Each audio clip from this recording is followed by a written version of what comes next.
Hello. So here's our room. My family's here. They're getting ready. This is the room. You have a nice big king size bed right here. You have a side table. And right here in the corner, this is where my daughter does all her nice little makeup. We even this place supplies this nice little mirror. It has two sides.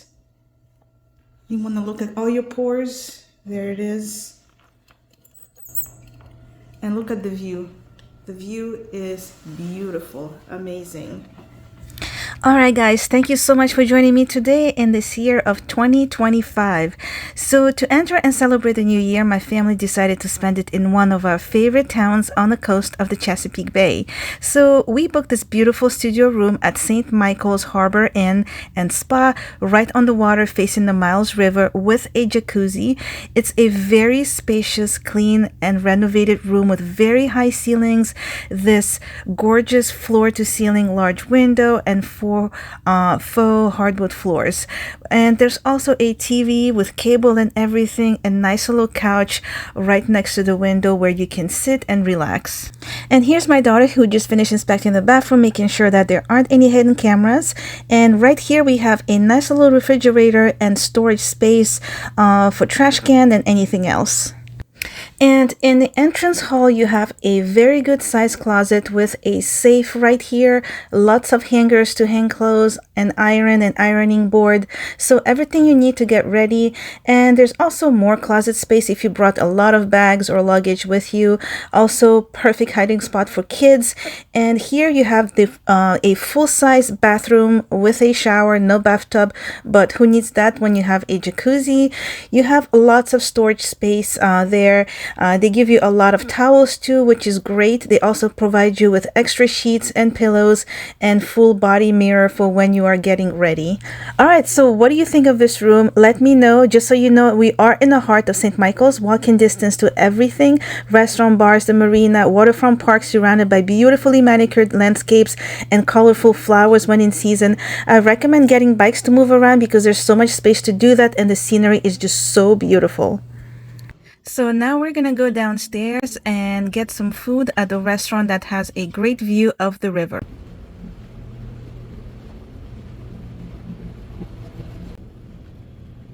So we are at the top floor, and as you can see, you have like a nice little coffee station here, like sugar, all kinds of coffee that you can make for yourself.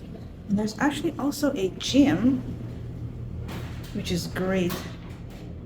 Nice little gym. Right. So you have a waiting area here, and you actually have a spa here, but you have to make a reservation for the spa.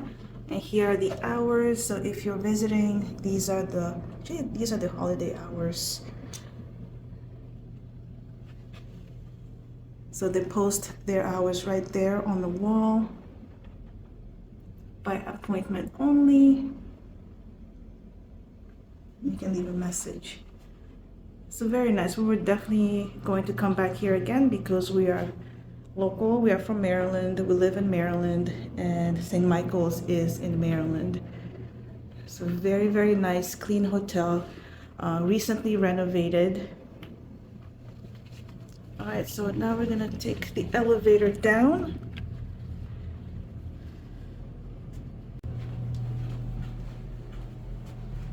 We're gonna go to the first floor.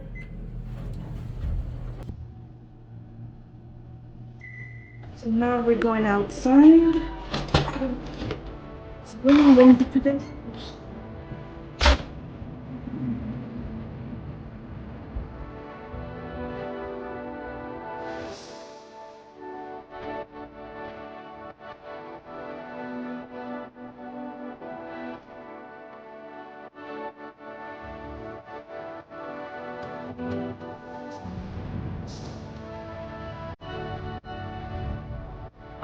This is all the harbor in Marina and Spa.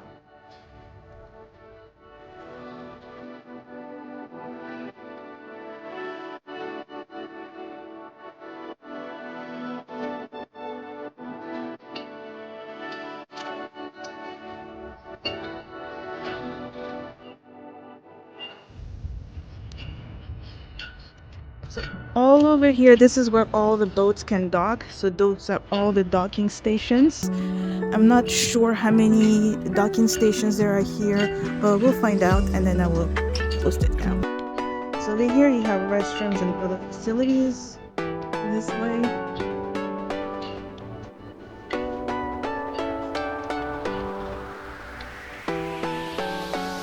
This is definitely a very, very beautiful. Lots of room, lots of accommodations here. In here, their own little lighthouse.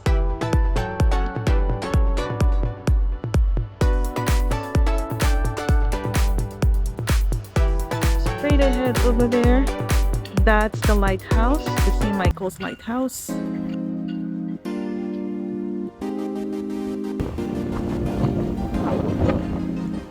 So depending on the size of your group, your family, there are different sizes of. We're gonna go back inside because it's January, it's windy, it's not super cold, but it is windy. So this is the lobby area. Hi. This is where you check in. You check in right here. You park your car on that side right there outside. So I will show that to you. Nice little Christmas tree. And this is kind of like a little convenience store. See here. They have like snacks right here. Little toys that you can purchase. Coffee machine, ice maker. So the only ice maker in the whole building is here. So it's on the ground level. And then here you have drinks. All kinds of Maryland souvenir stuff. Nice t-shirts.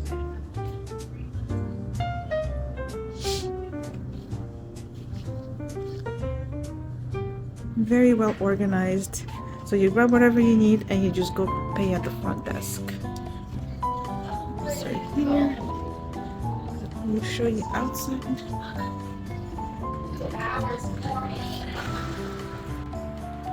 So there's a lot of parking spaces. So we parked our car around here. There's also on the other side, I believe. So this is how you enter.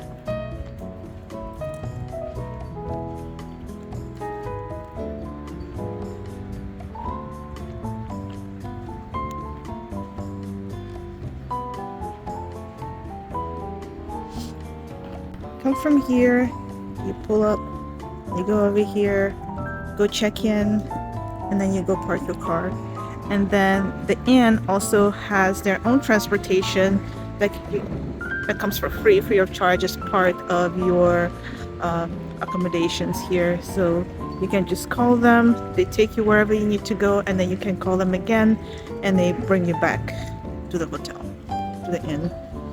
They also have a restaurant, so we're gonna try the restaurant today.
So let me give you a few fun facts about St. Michael's, which for me it's always important to know and understand something about the town that I'm visiting. So some facts are always very helpful for me. So number one, the town is named after the Christ Episcopal Church of St. Michael's, the Archangel Parish, which was founded in 1672.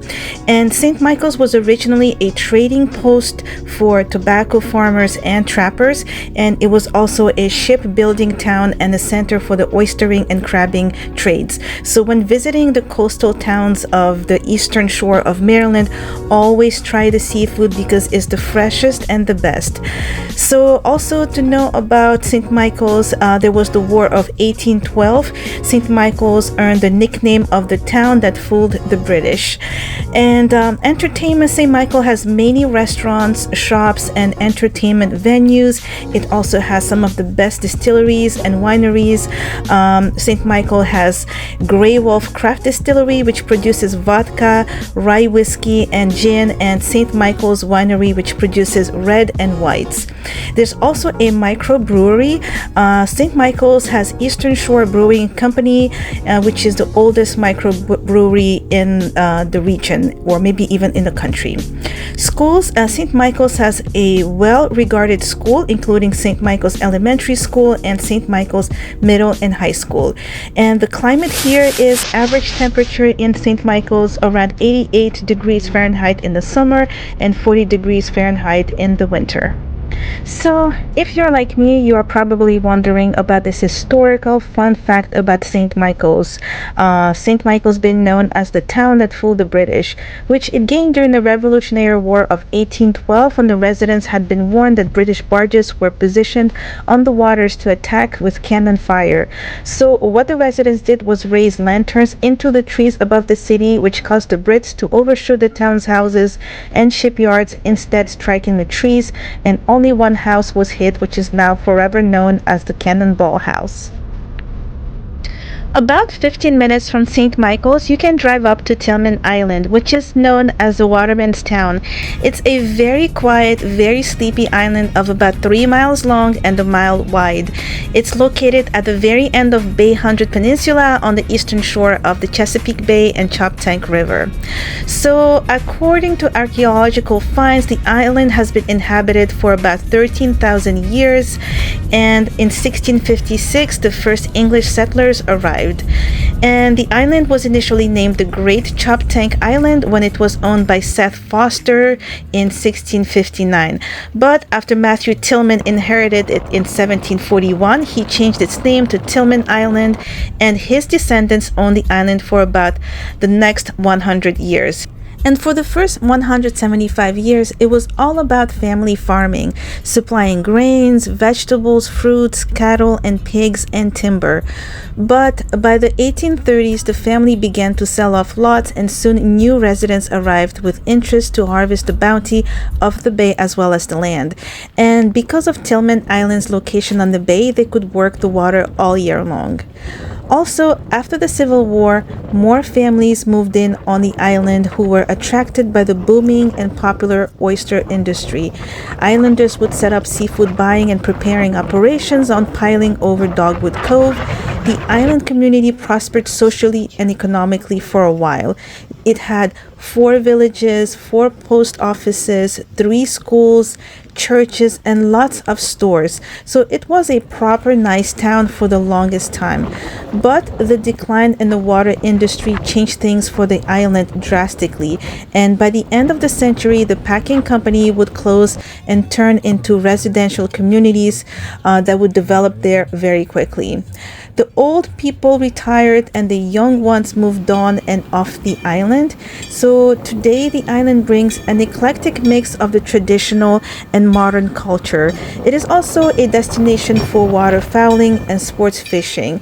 And also a growing number of heritage tourists are coming up that are looking for an authentic Chesapeake Bay experience, as well as tourists who find themselves inspired by the island's natural beauty and charm.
other foods.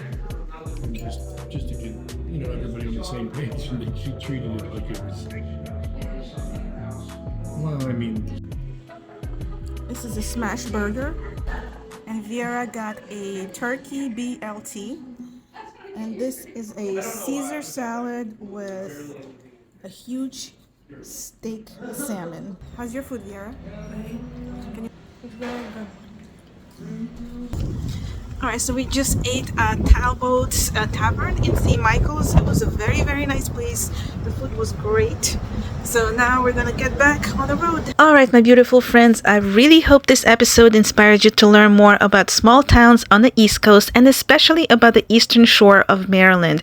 And hopefully you will get to visit this area with your family for a nice and fun time.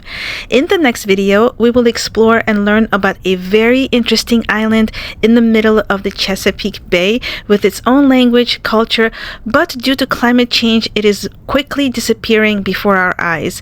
We will also explore West Virginia and Western Maryland as well as Amish country. So until next time, please take care of yourselves.